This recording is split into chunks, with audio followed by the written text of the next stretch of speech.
안녕하십니까. 이어서 원주에서 전해드립니다. 2024학년도 대학 수학능력시험의 성적표가 오늘 수험생들에게 배부됐습니다. 도내에서 응시한 1,435명의 성적표에는 영역별 표준 점수와 백분위, 등급이 기재됐으며 재학 중인 고등학교나 시험지구 교육청 등 원서를 접수한 곳에서 받을 수 있습니다.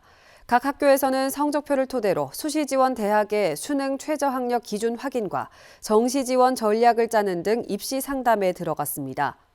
한편 수시 모집 합격자 발표는 오는 15일까지, 정시 모집 원서 접수는 내년 1월 3일부터 6일 사이에 각각 대학별로 진행됩니다.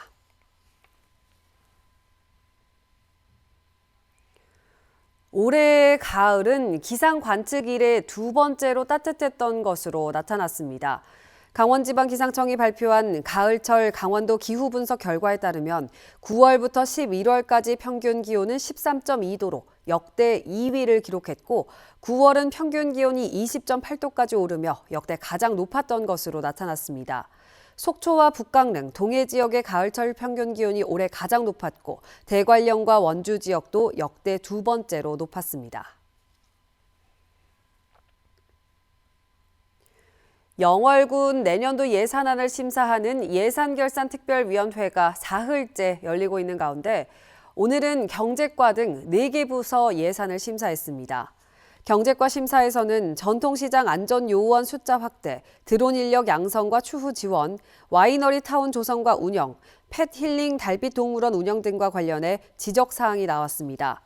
환경위생과 심사에서는 쓰레기 종량제 봉투 생분해성 비닐 도입 논의, 공중화장실 관리 인력 인건비와 관련해 증액 필요성 등이 제기됐습니다. 세계 인권선언 75주년을 맞아 제28회 원주 인권영화제가 오늘부터 이틀 동안 원주 영상미디어센터에서 열립니다. 올해는 다시 평화를 주제로 일본군 위안부 피해자인 고 김순학 할머니를 담아 전주국제영화제 다큐멘터리상 등을 수상한 영화 보드랍게와 2차 세계대전 당시 전쟁과 인간의 두려움을 엮은 덩케르크가 상영됩니다. 둘째 날인 내일은 광주와 부에노스아이레스에서 발생한 국가폭력에 의한 인권 침해를 다룬 좋은 빛 좋은 공기와 5.18 시민군을 전면에 세운 김군 등이 차례로 상영됩니다. 강원도 희망 2024 나눔 캠페인의 나눔 온도가 6.2도를 보이고 있습니다. 사랑의 열매 강원사회복지 공동모금회에 따르면 강원도의 나눔 목표액은 85억 3천만 원으로 현재까지 집계된 모금액은 5억 1,900만 원입니다. 희망 2024 나눔 캠페인은 내년 1월 말까지 진행하고 지역 읍면동 행정복지센터 성금 접수처와 사랑의 열매 홈페이지 등을 통해 기부를 받고 있습니다. 세계 3대 합창단 중 하나인 파리나무 십자가 소년 합창단의 특별 초청 공연이 오는 10일 알펜시아 콘서트홀에서 무료로 열립니다. 1907년 창단된 파리나무 십자가 소년 합창단은 뉴욕 카네기홀, 바티칸 등 세계적 명소에서 공연을 진행하는 등 전통과 실력을 인정받는 합창단입니다. 이번 공연은 2024 강원 겨울 청소년 올림픽을 앞두고 지역의 청소년들을 위해 추진됐고 현대곡과 성가 등이 담긴 1시간 남짓 이어질 계획입니다. 영월 동굴 생태관이 겨울방학을 맞아서 대야동굴 생태계와 동굴 생물을 주제로 한 기획 전시를 열었습니다. 오늘부터 내년 말까지 대야동굴 주변 생태계, 서식하는 박쥐의 종류와 표본, 동굴 속에 살고 있는 동굴 생물 표본 등을 전시할 예정입니다.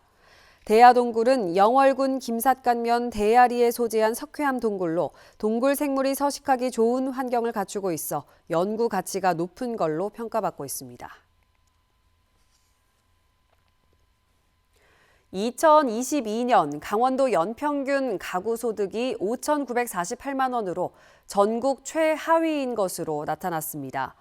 통계청이 발표한 2023년 가계금융복지조사 결과를 보면 강원도 연평균 가구 소득은 전국 17개 시도 가운데 경북에 이어 두 번째로 낮았습니다.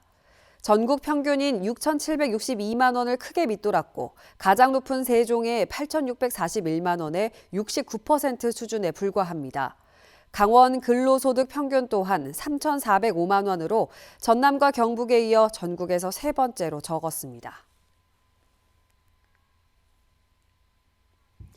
뉴스를 마칩니다. 고맙습니다.